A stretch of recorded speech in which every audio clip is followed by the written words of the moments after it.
When we talk about horror in video games, we often imagine monsters, jump scares, and grotesque imagery. But Detention, a psychological horror game developed by the Taiwanese studio Red Candle Games, takes a very different approach. It doesn't rely on traditional horror tropes to unsettle the player. Instead, it burrows underneath the skin by confronting themes of guilt, memory, and authoritarian trauma. Set against the backdrop of 1960s Taiwan during the White Terror, a time where martial law, silence, and fear ruled daily life.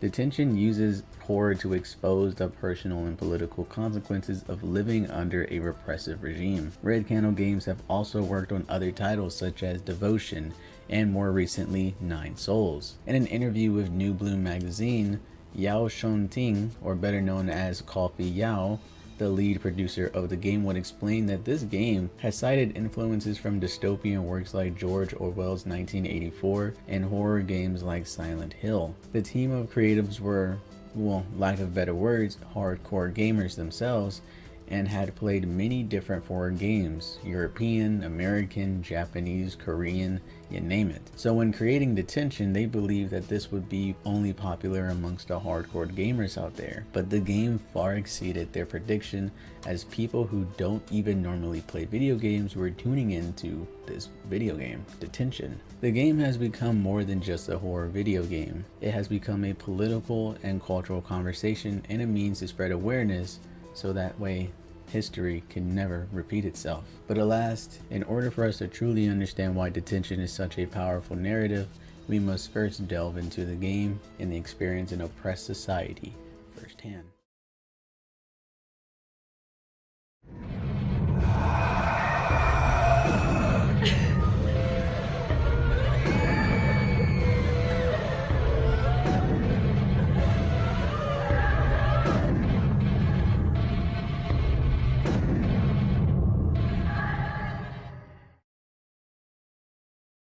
The game begins on the title screen.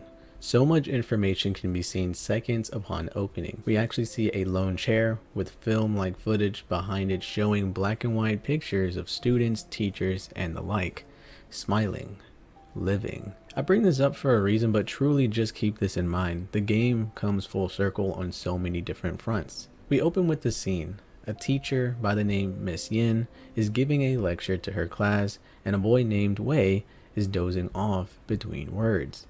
Eventually, a man by the name of Instructor Bai makes his way down the hallway and into the class. The students murmur his name as if they were all scared of him, and when he speaks, he asks Miss Yin a peculiar question. Miss Yin, have you seen this list before?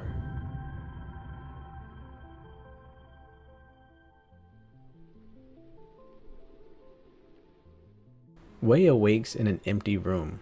A typhoon alert has been issued in, but it's strange that no one went to wake him up in such an event. Wanting to get home safely, he leaves the classroom and begins to make his way out. Wei would come across a sketch, an illustration displaying a very grand tree and a silhouette of a military man. Keep this in mind. Trust me, this figure and this tree, hell, this location is so very important for the story. Wei would make his way to the front gate, but unfortunately the shutters that lead there have been closed due to the storm. However, finding a nifty hand crank, we are able to open it no problemo. Interesting details that will make sense later on is that Wei actually explains that the janitor worker, Mr. Cao, was actually a colonel in the military, but now he sleeps in the storage closet as he works as a janitor. And we even come across a public service announcement stating that due to the ongoing war with mainland China, Instructor Bai is asking for informants to come forth and rat out those who he deems as pro-communist. Something you will notice is that many of the higher-ups in this school also served as high-ranking officers in the military. Still making his way to the front gate, Wei mentions that the quickest way to get there is actually to go through the auditorium, but when entering,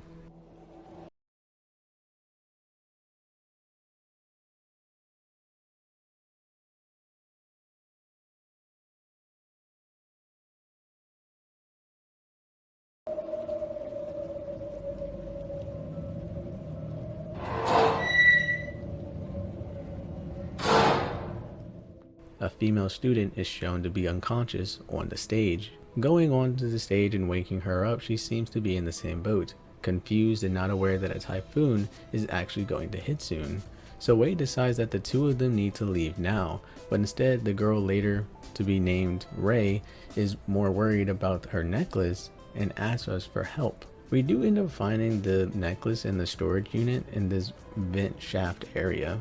It's a very strange place for it to be, but nevertheless, we are able to finally leave.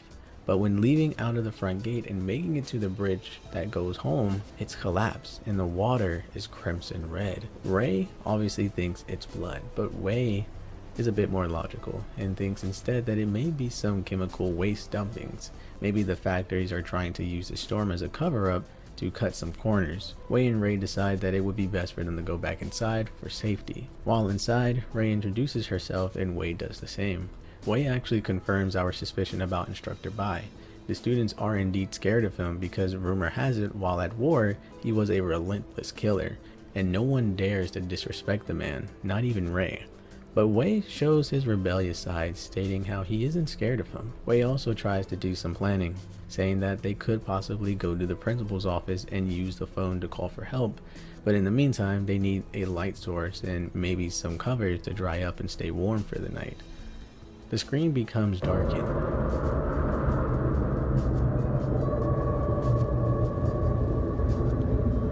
His footsteps echoed softly, invoking a trace of suspense in me. Reality faded away as time stood still. I swallowed hard as the emptiness confined me. And before we realize it, we wake up playing as Ray, and we're in the auditorium with Wei hanging right behind us. Ray is quite shocked, but still needs to find safety in the building, and so she grabs a candle and begins to explore. In the storage room that Wei had found her necklace earlier, this time we actually find a note talking about a book club that was reading prohibited books. Oh no. Leaving outside, upon a tombstone, Ray actually does find an auditorium key which can be used to enter into the school.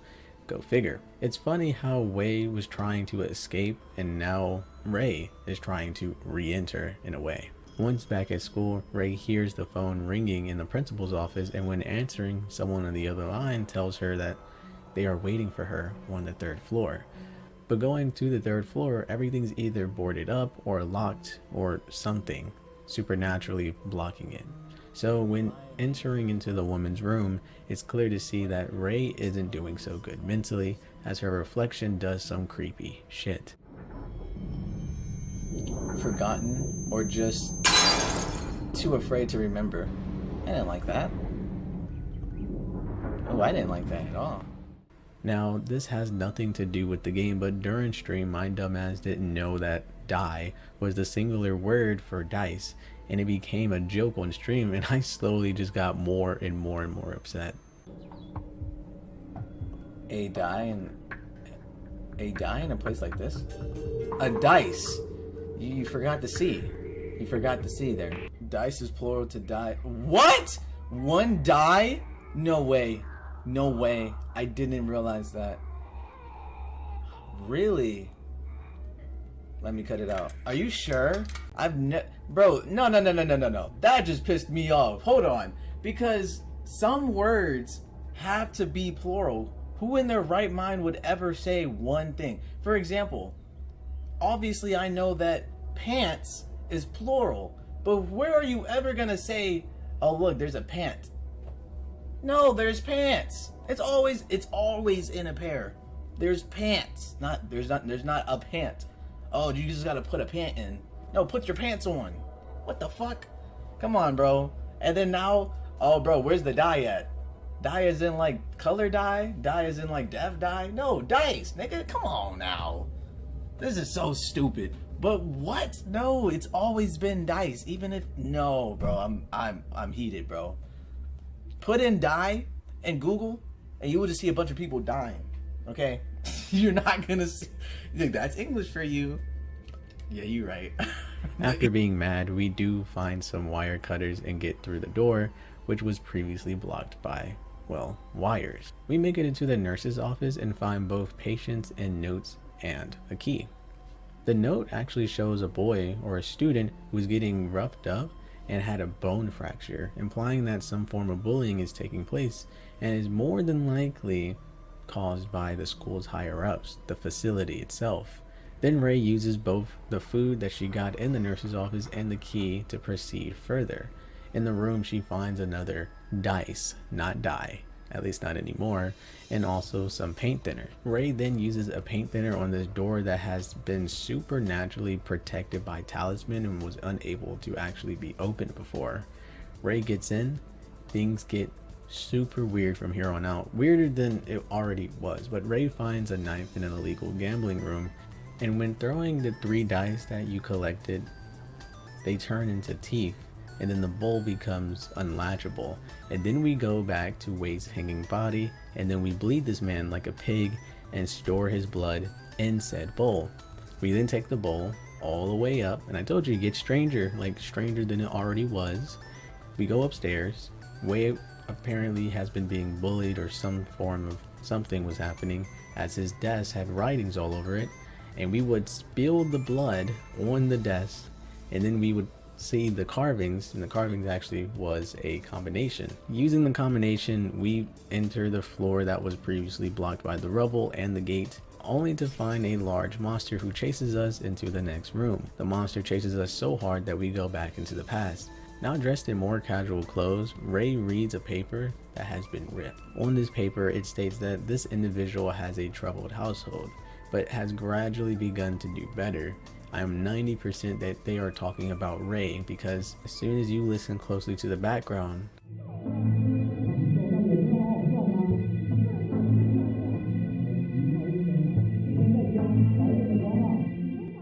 on the other side of the wall, you can hear voices, parents more than likely, going at it, not in a good way. During stream, I had a very heartfelt moment, so I think I'll just insert it here. I think this will do well to appeal to a lot of the viewers listening today.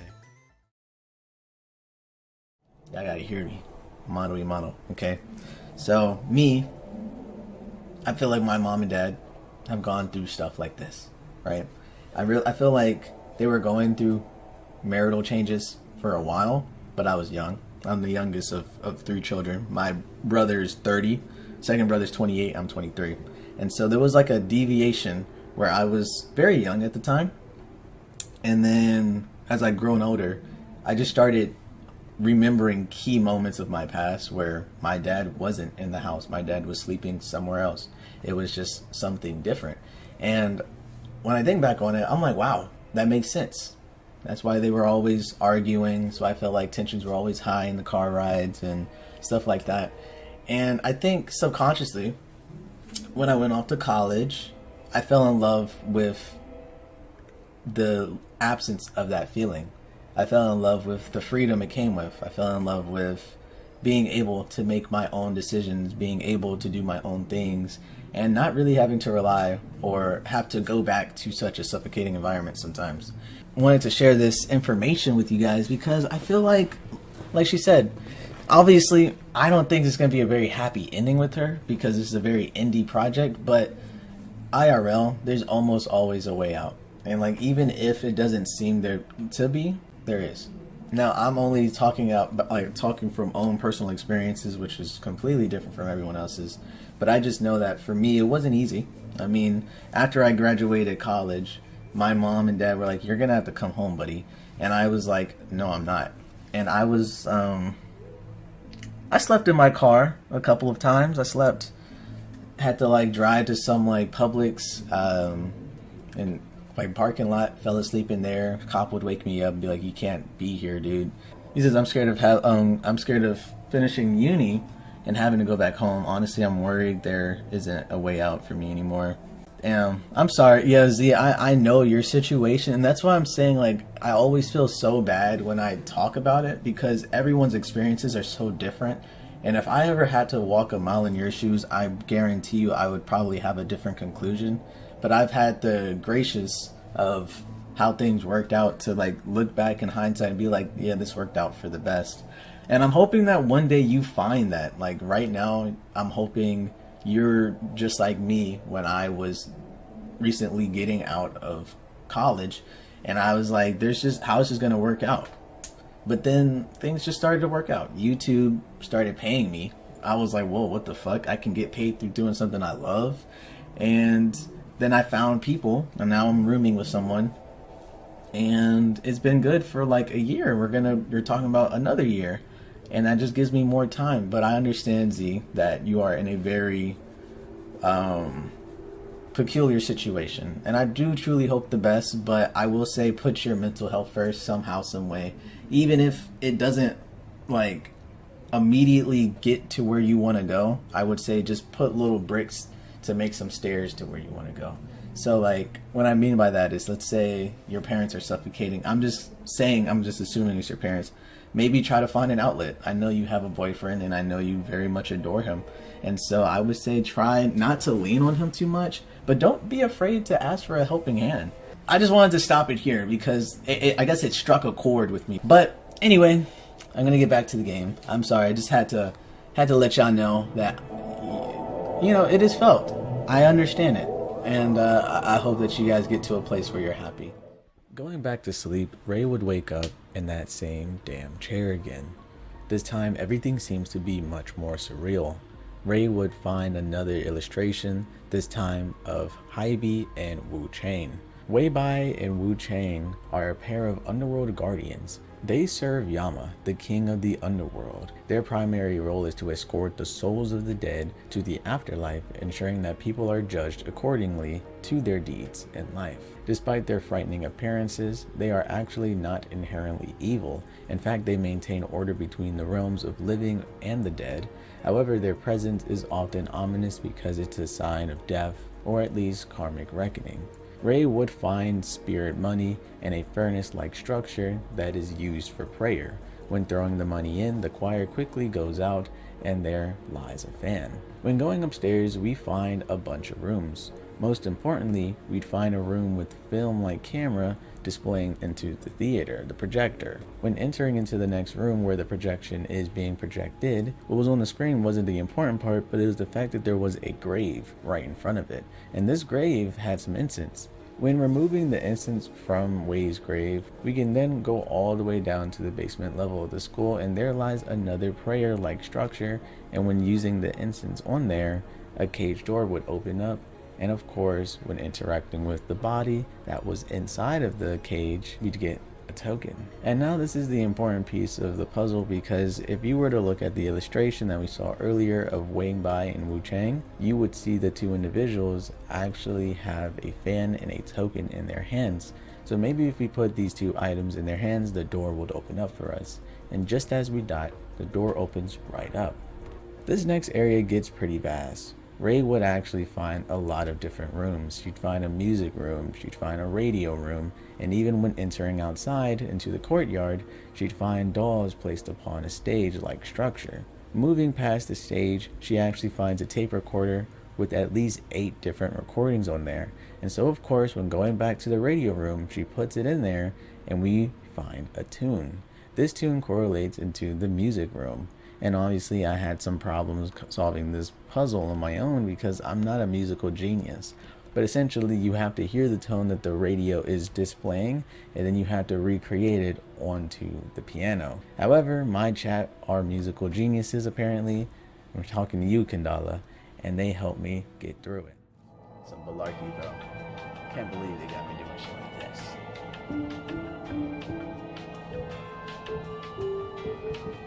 This doesn't sound like a tune. I think I have to skip this one.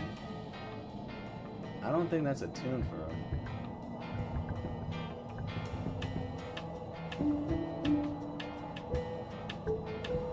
Yeah, this doesn't sound like one. I don't want that one no more. I think it's a bit higher. You think it's this one over here? Nah, it's definitely this one.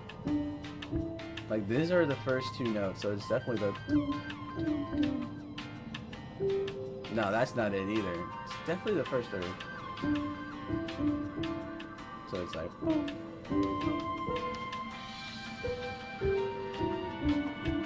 The marks on the keys show you which one's been most played. You said re, mi, si, la, sol, mi, I think. I don't know what that means. But I'm gonna try it, bro. I'm gonna try it, don't worry. So I'm gonna say re, mi, re, si,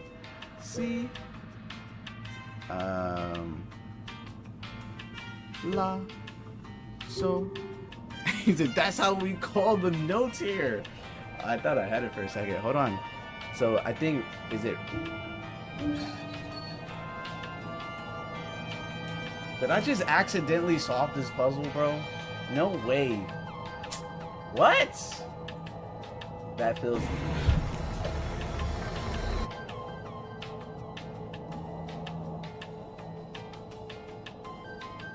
And when completing the puzzle, a cage in the middle of the room would actually open up for us. This doll would have a sack on its head, and also when grabbing it, a hand distorts itself, cracking and distorting and trying to jump scare us. But taking that doll to the outside area on the stage, I thought I had completed the puzzle, but I surely did not. We still needed another doll. Now, I was puzzled on where to go next. However, I did realize that I did have a roof key in my inventory. Don't ask me where I found it and how I found it, I completely forgotten by now, but we did in fact have a roof key. And so we used that key to, go figure, go to the roof. And when going to the roof, not only did we see our own image jump off of the roof, which spells some very, very tragic future foreshadowing, but we also find a bloodstained film. When making the long trek back to the film room, we actually would put in the film into the projector, and on the projection on the screen, we'd find another code. Or at least I thought it was a code. It turns out that it was actually a dial for a phone. Now embarrassingly, I'm showing my age here, big 23, big born in 2001. I for some reason was the only person in the 22 people in my chat that did not know how to work a dial phone. So I absolutely got blamed for it, and I don't blame them. I'm trying to get out here, out of the school. Okay, hold on. So let me try to flex my brain cells. So I think it was 2. I have to pick up the receiver to dial. How does one do that? What are you talking about?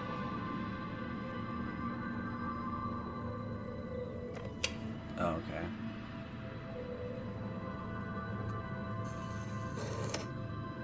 I'm so confused. What is happening?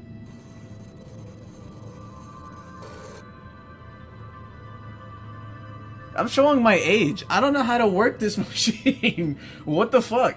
How do you dial with this shit? I know it's 250121.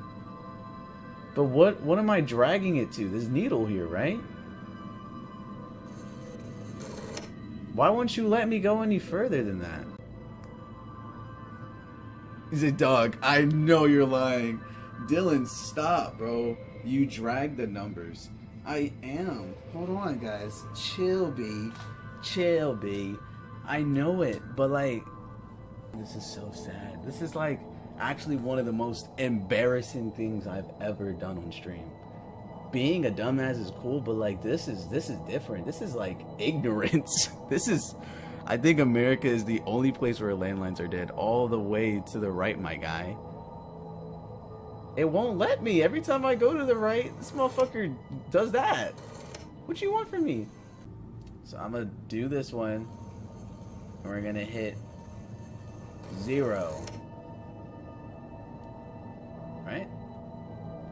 And then we're gonna hit 2.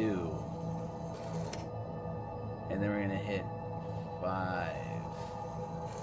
Then we're gonna hit 1. Then we're gonna hit 2. Then we're gonna hit 1. No way.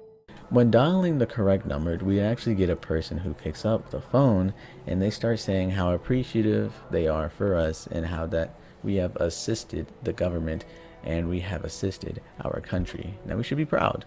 Then suddenly a huge monster would make a ruckus and pound on the door, but thankfully we had a talisman just outside.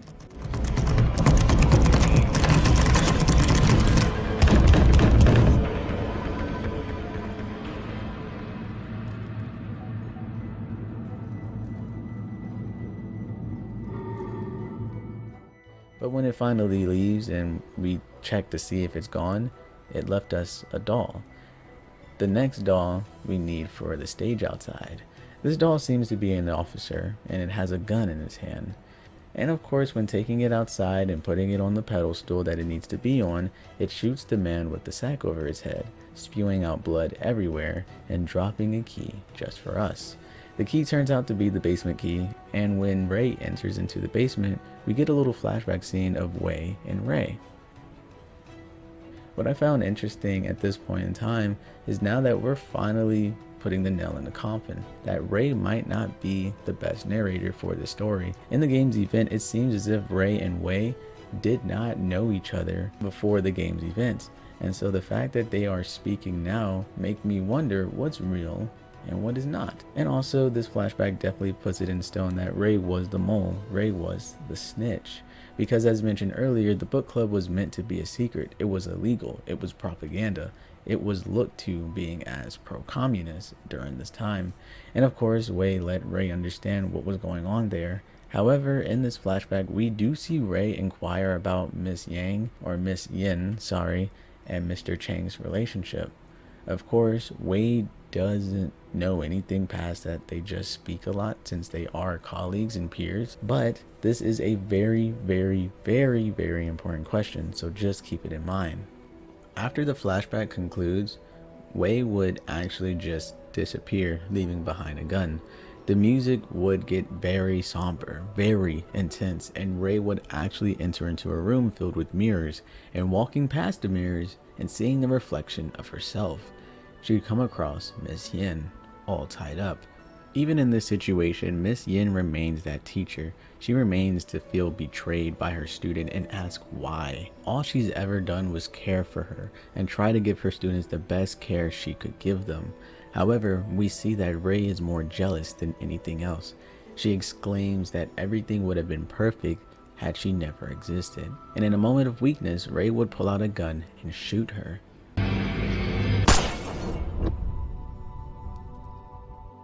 After shooting Miss Yin, Ray would walk up to a towering statue. It turns out that this statue is called Justice Ching Huang. My hands together in silent prayer, here are my questions. I, Fang Ray Shin, invoke your guidance about prospects. Will I be able to live life by my choices and follow my heart down to my own path? How many questions we get? Yang Po, the laughing answer.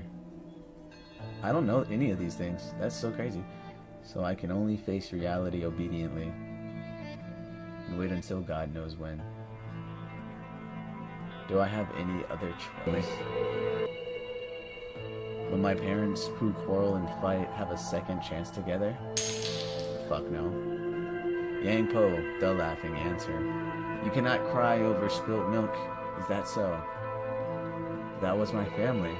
My mom and that person. We used to smile and laugh together. Why didn't you call him your father? What's happening? Let's do one more. Cap. Will I be able to live a simple life with the loved ones in my family? Hey, that's cool. Yinpo, the crying answer. Oh, do not seek what cannot be. Never mind. And this was just a humble request. You can be so cruel. Do I ask for too much? Is life just a never-ending bitterness? Or is it all just me? You're asking questions without my say-so. Divine answer. So, it is because of me. Alright, we should stop this. This seems pretty toxic here. Almost being stomped out by reality itself, Ray would move on to the next room. In this room, a static could be heard echoing throughout the entire hall, and when changing it to a certain station, the environment around us would change. She would end up back in her bedroom. This time, she'd be able to leave her room. Outside, her mother weeps and her father stares at her coldly. Past the sad scene, she'd come across a room filled with frames and pictures. Turning off the lights, we actually get a clue. On the left side, we get a specific time, and on the right side, we get another specific time. And in the middle of the frame, the picture of us would cry blood, and we would be able to collect our own sorrow and sadness in a cup. Moving back into the living room, we'd see an invisible commotion of the father coming home drunk, throwing, breaking, and just causing a ruckus. Discovering a new channel on the radio, it'll help us get to a different room. This room actually has a puddle on the ground, and when filling it with our sorrow, we see footsteps that lead us to different doors. Following the footsteps, we'd enter a room filled with syringes that litter the ceiling. Then we'd find an ad paper of a private investigator. This is used for partners that believe that their husband or their partner has been cheating on them and they have no way to actually know this information, and so that's where the private investigator comes in to make sure that this is actually true. Ray would enter into the parents' room. She'd reminisce on a time where her parents were kind to one another, that they loved each other dearly, and they would just speak all night to one another, completely infatuated. Now, when the father comes home, he really only comes home completely dirt drunk, and the mother just sits there and cries silently. After leaving that room, we'd come across a room filled with clocks, and we can finally solve that frame pictures from a while back.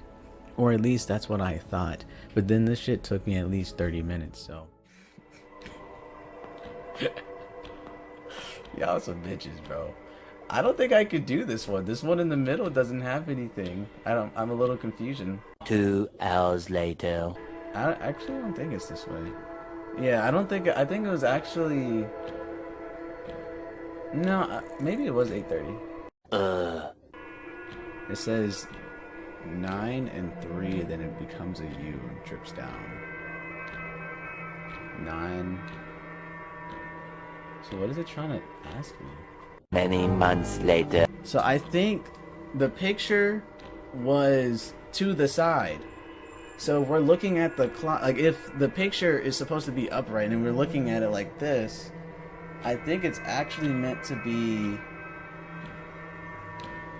I think it's actually meant to be on the 9 and then on the 6. I think that's what it's meant to be doing. And then I think the other one's upside down, so I actually think it's supposed to be going to the 1 and then to the 12. Oh my god, I'm sexy with it! But once solving the puzzle and entering into the parents' room, we'd see bras and panties strung about and our mother nowhere to be found. Ray would then explain that one day, father came home drunk as usual and would stumble, and of course Ray felt bad because that was her dad, so she would try and go over there and help him. But it was at that point when she reached out her hand and grabbed the father, she would smell something other than booze. She'd smell powdered makeup. Once going all the way back to the room filled with frames, we actually are able to pass through the door this time. The colors that were once black and white are now a more vibrant, more colorful, more tranquil, more merry color. Finally, at the very end of the corridor, we'd finally find the person that caused all this brightness to even spawn. Our teacher. He received our paper plane and was obviously very, very worried for us, as it was talking about our family troubles, about our self-worth, and everything else in the mix, but also that we share a love for this individual. Stupidly, this teacher would in fact reciprocate that love and even entertain that shit and ask her out for a date. Ask her to watch a movie with him. So also, do you guys remember when I said that we found a new channel on the radio? Well, I lied. With the teacher, that's when we found a new channel to the radio station, and it was to bring us to another room, but this time filled with shattered mirrors. I believe these shattered mirrors do reflect our mental state of Ray. However, moving forward, we do end up finding a coin token. Putting the coin token in the piggy bank in Ray's room, we get a ticket, a movie ticket. And again, when moving past the door, the color becomes completely flooded with colors, starting to look like something straight out of Frambo. But alas, it'll all make sense very soon. When going into the Ticketmaster, it turns out that this is a theater, and this is a theater that the teacher had invited us to. When entering, we'd sit alone, and then suddenly the teacher's right next to us, and before long, it's flooded with a hot, fiery pink, that being the color of love and passion. At least I think so. And then we're alone once again. But as it turns out, that very necklace that Wei helped find was the very necklace that the teacher had given to us. Of course, when we play as Ray, we continue to look around and we find a search warrant. Now, I don't know if this is completely true, but it's implying that the fact that the mother did order a investigator to look into where the dad's whereabouts was, and they found out that he was cheating. Or the mother could totally have lied like mother like daughter and falsely gave the claims that the father was a communist. I'm not really sure, but before long, reality hits. We see a scene of Ray trying to speak to the teacher as usual, but he is noticeably much colder, more distant, more cruel, and soon after he gives us the cold shoulder, we are shown a scene, multiple in fact. The first one is that we see our reflection in our bedroom, standing, looking into a mirror. When giving her the paper plane that started this entire thing, we finally get to see what was written down there. A glass cup of nauseating color, overflowing with the stench of human corruption. Plates and cups clash against the walls as father's voice roared through the halls. After a series of curses seething, all that's left is mother's weeping. Our family was once sweet together, healthy and caring when we gathered. And now, every night is a restless sleep. Every morning is hard to wake.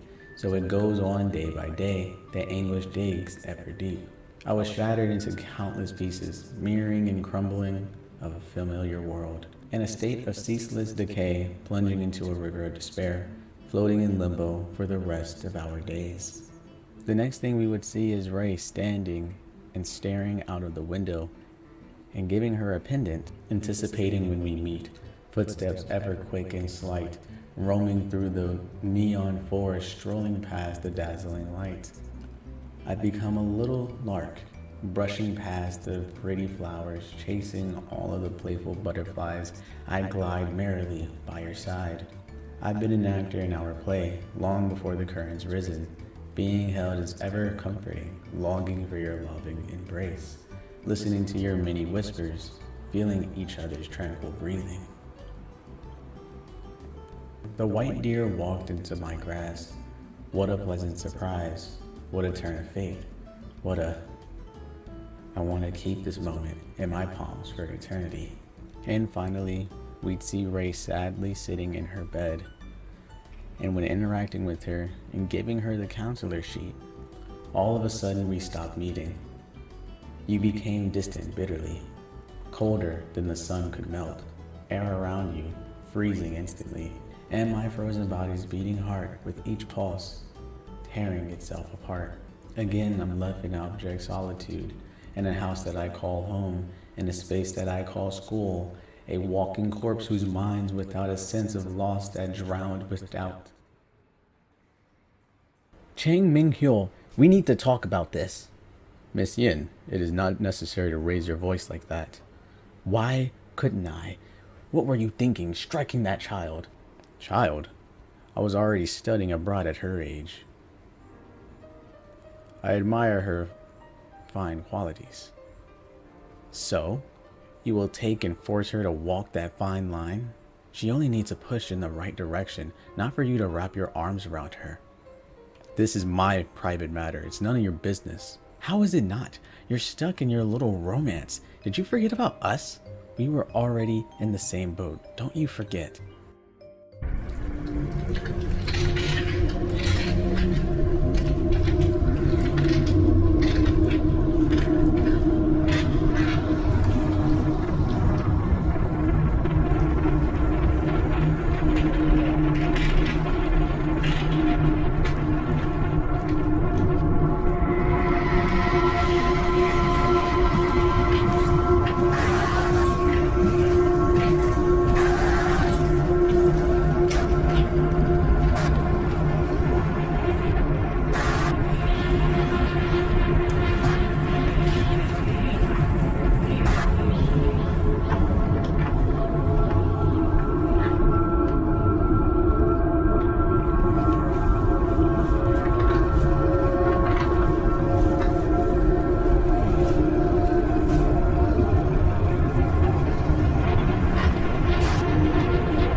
After that grueling cutscene, we'd come to see a very familiar stage, the one where Wei found Ray in the first place. The surrounding area looks noticeably more run down, aged, and dusted over. Getting ever closer, we do see an individual with a striped shirt. He stares at the chair, then just leaves. He leaves and Ray appears. When chasing after the man, Ray would instead meet a shadow of herself. The shadow explains that they are the same and yet so very different. In this life full of pain and suffering, what do you fear most? And given the options, she says you are free to have whatever freedom of belief, and that we truly are the same. I am you. And this simply would just continue. Ray would find a shadow of herself and have to peer into an uncomfortable mirror that she has created. She'd find another shadow saying once she was a diamond in the rough, people noticed and participated in so many activities. However, things would change when her family began to break apart. Family and home began to dwindle her down. But even in the darkness, she'd find guidance from her teacher. And obviously, this is no secret, but this is just kind of tying up loose ends and giving extra details. But we do see Wei in the book club getting rid of a bunch of different items in order to remain hidden. But what I think is super interesting about this cutscene is that one of the lackeys or whatever peer colleague he's talking to comments on how someone must have leaked information and ask who. And in a strange sense of wording, it almost seems as if Wei knows exactly who ratted them out, but chose not to say. And due to our actions, Ray's actions, we read a verdict on Mrs. Yin. Miss Yin was found guilty for founding the book club, and she went on the run being blacklisted all throughout the country. And this is why I said Ray doesn't seem to be the best narrator, but Wei is still very much alive, or at least he should be. Instead of being executed like the others, he pled guilty and was instead sentenced to 15 years imprisonment. Another article goes further into Miss Yin. She was actually able to escape without being killed, and as I said, she was blacklisted. However, this did not stop her from fighting for human rights all throughout the world until she were to pass at the age of 50 due to lung cancer. Miss Yin was a fucking badass. And after running into the shadow a few more times, running into the man a few more times, and solving so many different puzzles, the story would finally come full circle. No matter how many times this replays, nothing can be unwound. You can never redeem yourself. We are shown that grand tree from the very beginning of the game. We are shown the military man, instructor Bai, and we see the scene play out as Ray was in fact the rat and gave them the list of names that got many killed and others imprisoned. Due to the environment that the government had created, a child whose parents were splitting, whose life goals were diminished, and who felt as if no one she could ever speak to would help. Fell in love, found one individual that might listen, only to find out that that person was not who she thought. And with this toxic environment that was curated around the students, she had an ability. She had the power to ruin lives. She betrayed the one person that believed in her. She betrayed a teacher who truly thought she could become something great. She even got the man she loved killed. At the very end of the game, we see Wei, who has been released from prison, made his way back to the school where it all started. It was him revisiting all the key moments. The stage, the music room, the roof, and finally, his classroom, where Miss Yin used to teach, where he confided in Ray, and ultimately, where he paid the price. However, when he sits down at that very seat, him doing so, he acknowledges the past and holds no resentment.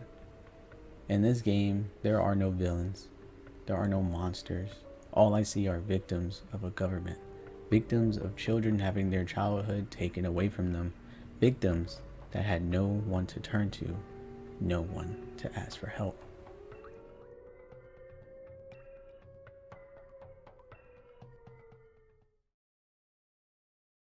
Well, hello guys. Hello. I'm a little loud, I'm sorry. Detention was a heavy, and when I say heavy, I mean heavy game. But I don't think you need to be a historical scholar to understand how deep this game goes. But I do think sharing information on the White Terror and why it was such an such a genius setting for a horror game. I want to get into it. And so of course, I'm going to have my trusty green screen that is a little too close, you know. Let's get into it, shall we? The White Terror in Taiwan refers to a brutal era of political repression that lasted from 1947 to 1987, peaking in the 1950s and the 1960s under the rule of KMT government led by Chiang Kai-shek. Now, I don't know how to say these names, so after fleeing mainland China in 1949 following the defeat of the Chinese Civil War to the Communist Party, the KMT established a government in exile on an island of Taiwan. They declared martial law to prevent communist infiltration and maintain national security. But under this legal framework, they created a surveillance state where dissent, real or imagined, was treated as subversion. Thousands of people, from intellects to students to government workers and ordinary citizens, were arrested, tortured, imprisoned, or executed without due process. The KMT saw any hint of opposition as a threat to its fragile hold on power, and they responded with ruthless efficiency. What made the White Terror so terrifying was its invincibility and unpredictability. Citizens lived in constant fear that they might be reported by neighbors, friends, or even family members for reading the wrong books, attending the wrong meetings, or making an offhand comment interpreted as leftist or subversive. The secret police under the Military Intelligence Bureau and various branches of security maintained an extensive network of informants. Trials, if they were occurred at all, were held in secret military courts, and the accused often had no chance to defend themselves. Some were executed immediately, others were sent to the Green Island, a remote penal colony where they endured harsh labor, re-education, and physical abuse. The chilling part was that many of these people weren't political radicals. They were students, teachers, poets, and even workers. One of the most well-known atrocity that ignited the White Terror was February 28 incident in 1947, when a violent crackdown on protests against government corruption led to a massacre of estimated 10,000 to 30,000 Taiwanese civilians. This tragedy marked the beginning of a long period of martial law and repression. First-hand accounts from survivors describe how families were torn apart overnight. A woman named Yang Hisai Yi, for example, recounted in her memoir how her brother, a literature student, was taken in the middle of the night and never seen again. His only crime was subscribing to a foreign magazine. In another account, Boy Yang, a writer, was arrested in 1968 simply for translating a Popeye comic strip that was deemed politically subversive and was imprisoned for nearly a decade. What truly deepened the horror was the way memory itself was policed. For decades, the events of the White Terror were unspoken. The February 28th incident and political imprisonments were taboo topics in schools and homes. Generations grew up in silence, traumatized, fearful, with no space to grieve or acknowledge the past. It wasn't until martial law was lifted in 1987, the longest period of martial law in the modern history, that the veil began to lift. The democratic process in Taiwan in 1990s, led by reformist leaders like Lee Tang-hui, allowed the greater transparency and public discussion of the White Terror finally began. Monuments were erected, survivors were compensated, and in 2018, the Traditional Justice Commission was established to investigate the past injustice and clear the names of the wrongfully accused. The White Terror wasn't just about censorship, okay guys? It was about the somatic erasure of truth, trust, and identity. It created a society in which people feared their thoughts, avoided asking questions, and accepted silence as survival. Today, the legacy of the White Terror still lingers in Taiwan's collective memory.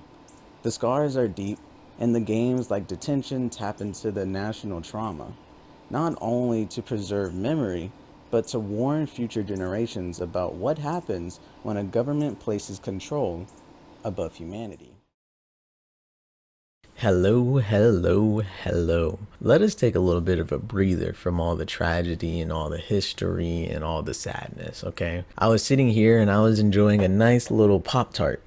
So for those who don't know, or for those who don't live in America, Pop-Tart is basically a very bready, um, I don't even know, bready base with filling in it with like a bit of like icing on top. It's a very unhealthy snack, but I love them. Okay.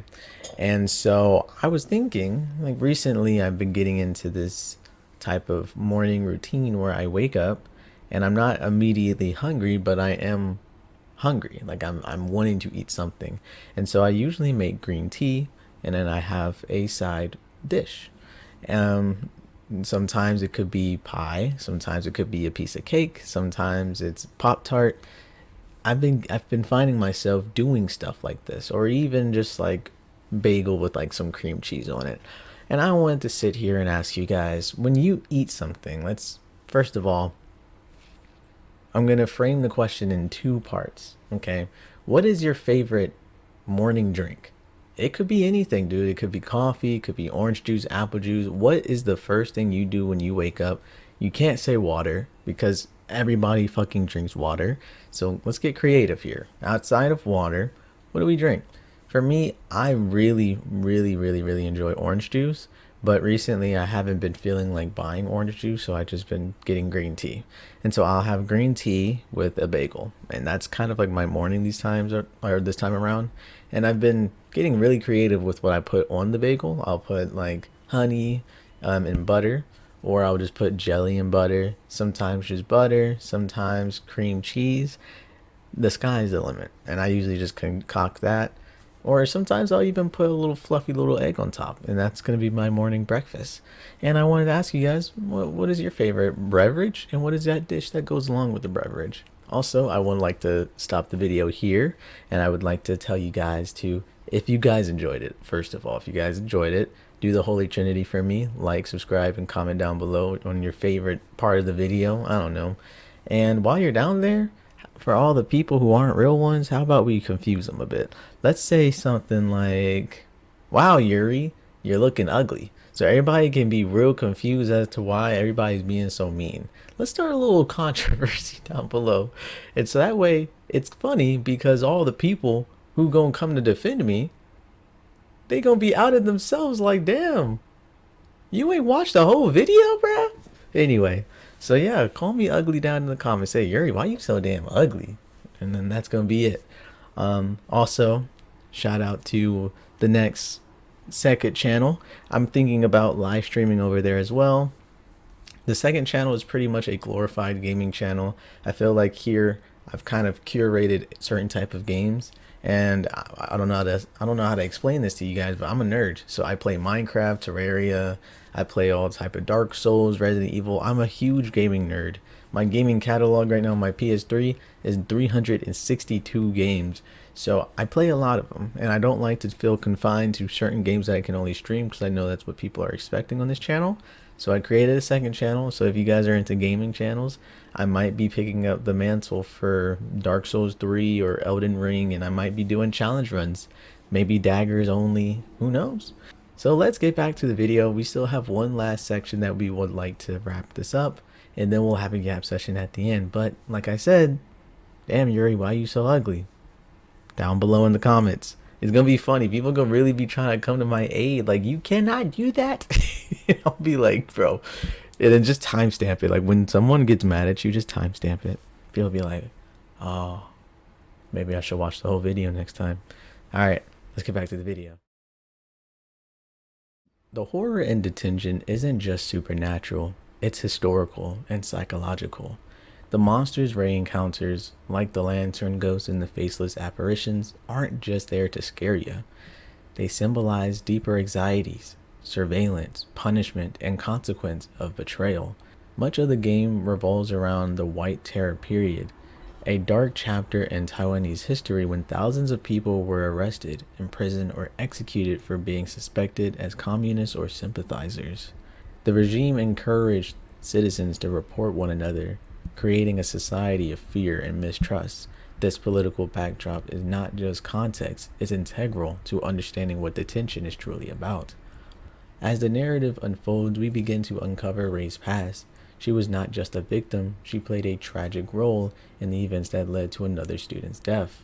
Her actions, though born from pain and desperation, led to irreversible consequences. This is where Detention becomes more than just a horror story. It becomes a meditation on guilt, memory, and the complexities of moral responsibility. Ray's descent into distorted version of the school is both literal and metaphorical. Each haunting memory she confronts is a layer of her own guilt. She is not just running from monsters, she is being forced to relive and confront the choices that led to her isolation and regret. The game doesn't give us a clean villain. Instead, it challenges us to understand how fear and loneliness can drive someone to do something so unforgivable.